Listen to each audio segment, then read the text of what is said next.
What up, y'all? Appreciate you showing up, hanging out, listening to my dumb ass. Like and subscribe. Hype. So I've been paying attention, listening, watching. Bunch of guys, bunch of content creators talk about this whole exclusivity thing. And I gave my kind of opinion about it, but I got to thinking about it a little bit more. I heard C Money's stance on it. I just heard Asante talking with a Boom, and they're saying what they're saying. I think Asante said it could happen. If it does, then PlayStation has to change their infrastructure. Then Xbox will have to change how they make games, budget-wise, and all that stuff. They're already doing that, regardless of exclusivity or not. They're readjusting all that stuff anyway because of how exorbitant the budgets were on PlayStation's side anyway, and the lack of money coming back. So the way that I am looking at it, there's two ways to look at it, right? You have to think about what Asha has been saying, what she said initially in her kind of town hall manifesto, whatever it was, right? And if we take what she said initially as what she's going to do, the answer's already there. She's going to look at the data, right? And first, let's take that, right? You look at the data. Data is, how did these games do? How did they perform? How much did they sell? You look at Forza Horizon 5. That's a great game. Sold a lot. It's kind of a games to service type of game. It's like a forever game. You can play the game forever, basically. So it's not a single player game. So it's a little bit on the borders of single player and multiplayer, games of service, if you will. But technically, it is a games of service game. But it's more of a complete game that can be played as a solo experience, and that's the difference. But anyway, that game performed very well. Sea of Thieves performed very well.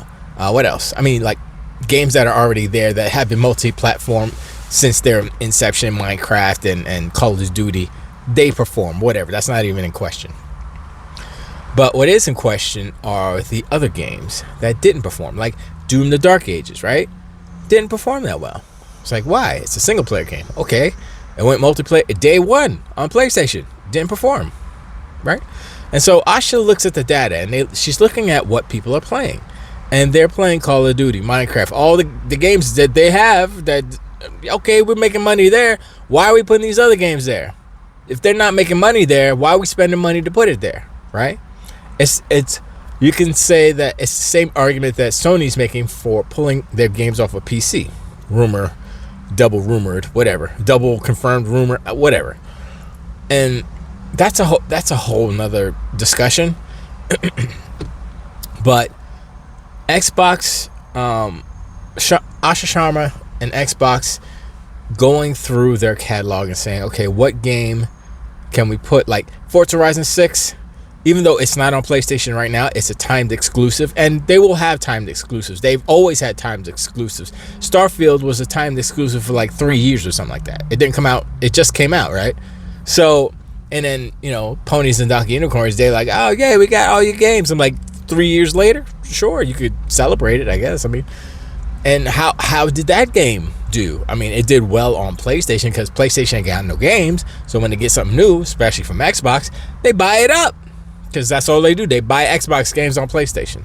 Anyway, there's a whole bunch of moving parts that are part of this discussion. The exclusivity is not multi-pronged, but multi-consequences. So if you're looking at the brand, you're looking at Xbox capitalized. If you're looking at that and saying, okay, what's going to damage the brand? Just keep putting all your games on PlayStation. That'll damage the brand. She knows this. She's not an idiot. She knows what we're saying because she's paying attention.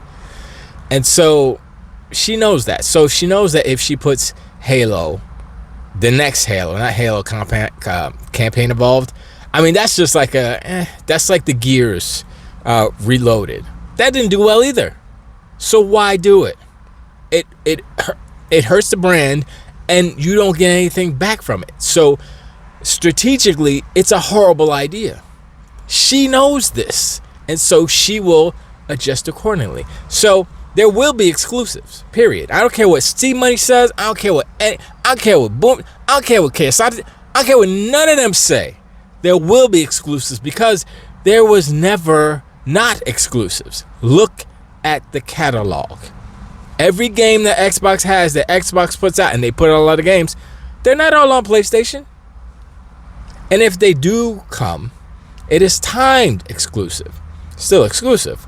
But there are going to be some exclusive games. Just period. That's the nature of games. Now, do I agree with that. Going through the catalog and saying, okay, this game, sure. If it's a multiplayer game, if it's a game of service, I have no problem with it going on PlayStation. That's another thing, right? Exclusivity means something different from PlayStation side and Xbox's side, because PlayStation, when they say exclusive, they mean console. It's not going anywhere else except for the PlayStation. Console exclusive. That's what that means, right? But Xbox's exclusivity is console exclusive, meaning it's only for the Xbox as a console. Now they can make a caveat and they can change the language and say, and the Switch too as well. The Switch 2 as I said it right. The Switch and the Switch 2 as well, sure, because they're special. But no PlayStation. Console exclusive. I would be more happy with Xbox doing that on most of their games and saying, look, we're always going to be on PC because PC literally is Xbox. Xbox came from PC. Direct Xbox. Hello. So that's not even a question. And that's where people don't distinguish that. When Sony says exclusivity, they're taking their games off of PC. That's not an option for Xbox, but that never was an issue for Xbox. Because once again, those ecosystems run parallel. What they're trying to do now is combine the ecosystem so that PC is Xbox, Xbox is PC. Xbox is Xbox. It happens to run on your PC. Xbox mode. Let's go. So people aren't really distinguishing that. They're just saying exclusivity. I'm like, what are you talking about? Are you talking about Xbox taking their games off of PC? Not going to happen.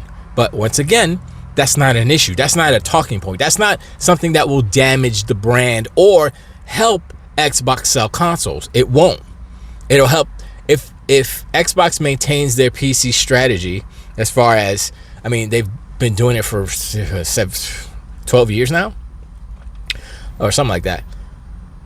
It only benefits them. They will sell more games by having it on PC because PC is a growing market, and they're literally making devices that are kind of sort of like PCs, but what they're doing, which is smart, is they're going back to why these companies make consoles in the first place. They make consoles in the first place to make it easier for people to play games as opposed to on PC. PC was archaic beast. Old PCs you try to play, it's like you can't play nothing on that. Like back when the NES was out, you go load up a PC and it's like bling, bling, bling, bling, and you did the floppy. That was the 8-inch floppy disk, them big floppy disks. When they were actually floppy, come on, son. I'm like, this is not this. And they give you like 10 of them bad boys. You're like, put in this 1, put in this 2 if you want to play the next chapter, put in this 3. I'm like, oh my gosh. I don't understand how those things survived because they were so fragile. Anyway, the PC aspect of this is important because it is part of the ongoing evolution of video games, and it will be a part. Like before, back in the day or whatever, PC wasn't even like I said, NES, Super Nintendo, or let's just go back and say Sega Master System, Sega Genesis, Saturn, Dreamcast, blah blah blah, right? People weren't saying, oh, I got a console and a PC. If you're a PC gamer, you're playing Ultima. or you're playing Bard's Tale, you're playing all these, RPGs basically. And if you're a video game head, you're playing cartridges and stuff. They were separate. The same game. I mean, the closest thing was the Commodore, Amiga 64. They were basically the same architecture, the 68,000 CPU. I think it was NEC, right? Anyway. So there was some close, but it wasn't really close because the consoles were, when they coded for the consoles, even though it may have been less powerful, they were still more efficient, and they just felt more game-like, more arcadey, even though they weren't even close to arcade versions. Anyway, getting a little bit off a tangent. But the point is that the trajectory of video games as far as consoles go include PC. PC is in this discussion forevermore, and people need to realize that. And so when Sony's taking their games away from PC, it is, I've seen a bunch of influencers saying this proves that Sony's scared. They're scared of what? A potential Steam Deck. They're scared of the Helix. They're scared of whatever, right? I'm like, Sony has very little leverage right now. And what they're doing, like taking their games off of PC, is the one thing that they can do, but it's not guaranteed to sell consoles because they just raise the prices. They raise the prices for consoles. They raise the prices for PS Plus. They are. It looks like when I'm looking at what PlayStation is doing, and I'm looking at like all the moves that they're making, I'm looking at their products, I'm looking at their prices, I'm like, it almost looks like PlayStation is one of those companies that are just about to start to go downhill and possibly go under. Now, I'm not saying PlayStation's going to go under. Sony's definitely not going to go under. They have a couple of games coming out that will do okay, at least. Wolverine's supposed to be a big thing. They just announced the state of play. So that might be a big game. Will it be as big as Spider-Man? Probably not, but since they're so thirsty for games, for anything, I think it's going to get more of a bump. It's going to get more, kind of more attention than it actually should. And if we look at what the game is, we'll figure. Look, Insomniac makes Insomniac games. It's not like they're making a brand new game every time. They have the same formula. Open world-ish map. I don't even know how they're gonna do it. Madripoor? Are they doing it in Madripoor? I don't know. Anyway, it doesn't matter. Point is that PlayStation doing this is a move. It feels like a move of desperation in order for them to try to sell more consoles. If that makes sense. But at the same point, they're down. The console sales are down because of the price raises, not because they don't have. Well, because they have no games also. But the fact that people bought PlayStations not because of their exclusives is another issue that PlayStation has that nobody's talking about. All the casuals bought PlayStation to play Fortnite, not anything that, not freaking Ghost of Yote or not freaking Soros. Soros is a ridiculous. Soros. Anyway. We're not talking about PlayStation.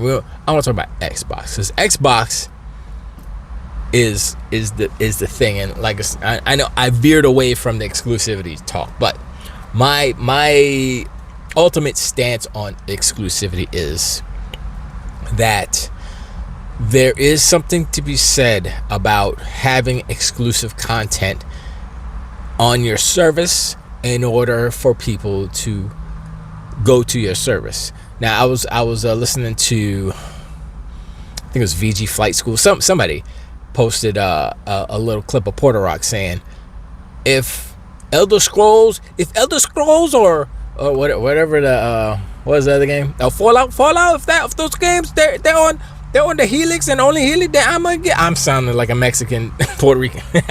He's not Mexican, okay? Porter Rock's Puerto Rican. Anyway, he said if those games were only exclusive for the Helix, he would go out and buy a Helix.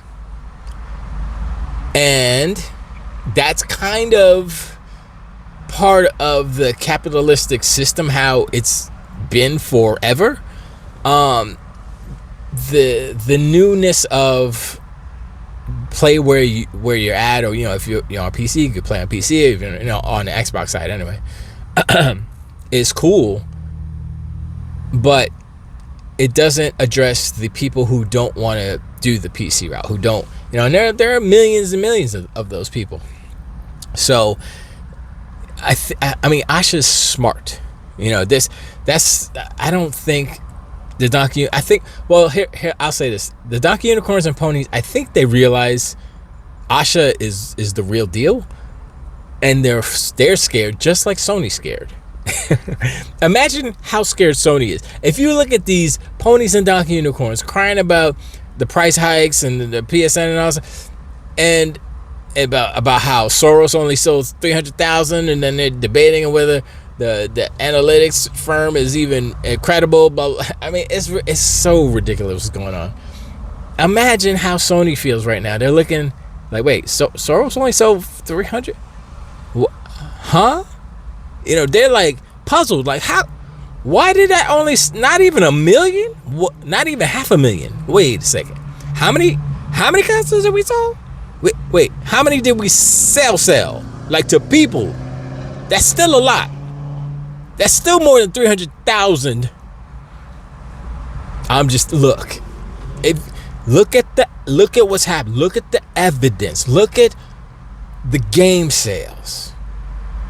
And then you look at what PlayStation, and literally, like, you see what Asha said. You see what Mad Booty and Asha said, right? Boom. They're gonna do that. So, like I said, what it says to me is that they're gonna do selective, this game, maybe that game, timed exclusive for this, maybe they'll apply to most of their big games. It'll be timed exclusive because we need to work on the game for Xbox, and then we'll put the effort towards other versions for other systems. Who knows? Or maybe they'll just be like, nah, bro. But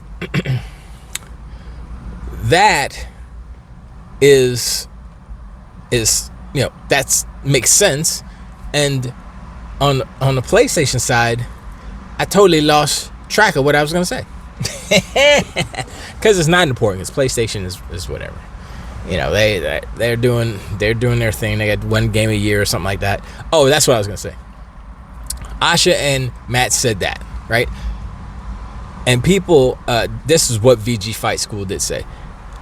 He went back to that fireside chat that everybody's ignoring, and they literally went and they said exactly what they're gonna do. They said the CFO lady, I forgot her name, Lin Chao or something like. Herman was there, and Hiroki Totoki, no, Nishino-san, and they literally said, we're going to further monetize our customer base. I'm paraphrasing, but that's basically what they said. They said, we're going to charge our existing customers more money. That's what they said. Into your face, they said this. And what happened? That's what they did. So go back and watch that fireside chat and see what else they said. They said, oh, we're gonna put our IPs into other spots. Not meaning like other consoles, but meaning movies, TV. They don't care about they don't care about games as much as y'all think they do.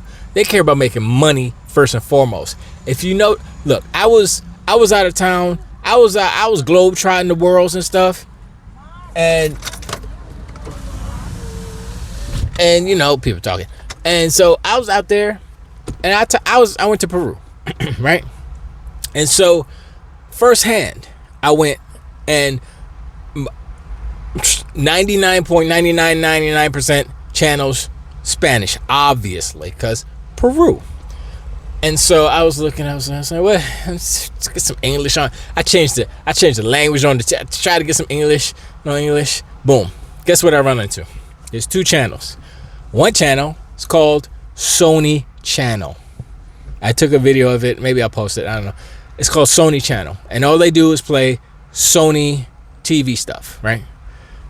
Another channel is called Sony Movies.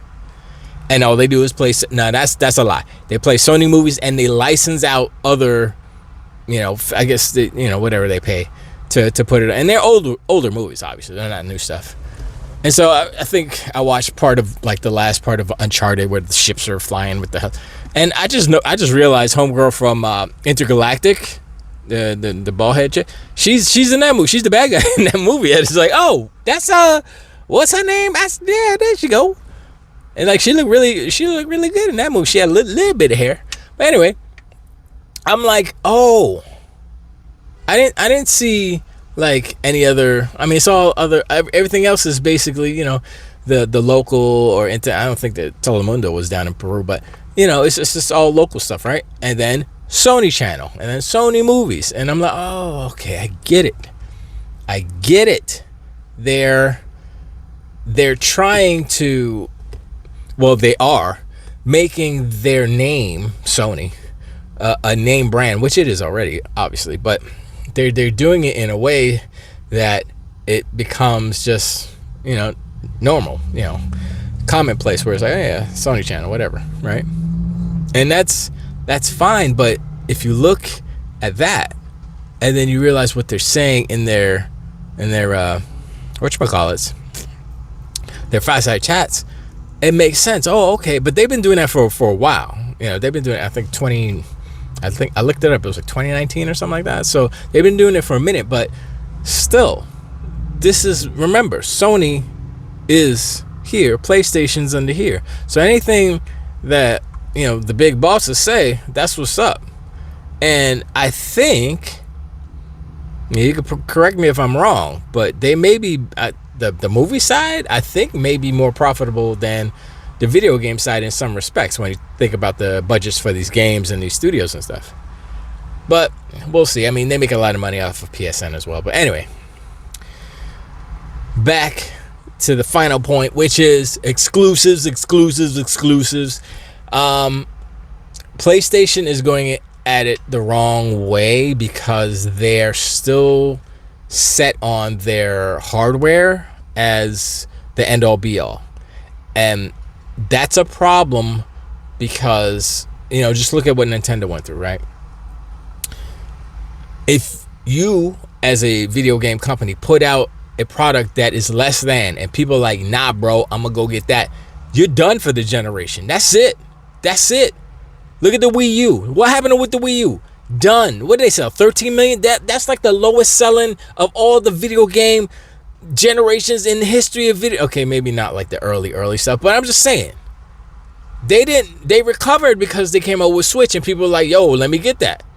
But your whole business is based off your hardware sales, and if you make something that ain't all that, you got nothing else to fall back on. And that's the problem with what PlayStation has been doing. And they had the opportunity to correct, to evolve, to see what was happening in the game space with PC and all that stuff, and to make the right moves. And they did not. They closed down their computer, the VAIO. They closed down all that stuff. They make no sense. And it's almost like they're afraid to take chances, the chances that they need to take in order to sustain their business, their foundational business. They're not doing that. They're like, oh, let's take a chance on Concord. It's like, that's a chance, but that's not going to change the fact that you still need to sell consoles. And the fact that they're doing this PC thing and they have the problem with PlayStation strategy is that you need the content to get people to go to get your box. And so since you don't really have content, you can have Wolverine or whatever, but that's it. That's not enough. Look, just go ask Sega Master System versus NES. Sega Master System had bangers, more colors. I think they had more sprites too. It wasn't enough. NES had all the games. Guess what? Xbox has all the games, except for maybe a couple of PlayStation games. But you know what? There's so many games that, yeah, I'm playing. I just started Horizon, Forza Horizon 6. Man, that game is, I was like, oh my God. I was like, I'm just going to I played for like the first hour and a half. And I played another 2 hours. And I'm like, okay, I need to stop. this map is too big. And then at some point I stopped doing the events, and I was just like driving around, skirp, then I jumped out into the drone. I'm flying around in the drone, and then I found the Dukes of Hazzard car, the Charger, the 79. I forgot what year it was. I was like, oh, there it is. And I like how they doing there's bar finds, and then there's like hidden cars and bushes. I forgot what they called it. And so I'm like, I like it. I like it. And then I went on the Tokyo freeway. I was like, let me do the Tokyo Stream Racing, but it was daytime. I was like, screw it. And I had the wrong car because my car was like all out of whack. So I could get some money so I can get that, I think it's a 2014 Mono something. It's basically a F1 car, but street legal. It grips the ground like crazy. I think it's all-wheel drive. Anyway, I appreciate you answering. Like and subscribe. Hit me up in the comments below. Let me know what you think about this exclusive stuff. I don't know if I actually succinctly answered the question, so I'll talk about it later. It's getting a little dark, so I want to end it. But yeah, I got confidence in what Asha's doing, and she's super smart, and so she has not. The powerful Asha has not done anything wrong yet. So let's keep it moving. Let's keep watching Sony sink Titanic style. And yeah, that's what's up. But anyway, I talk to you on the next one. Till the wait.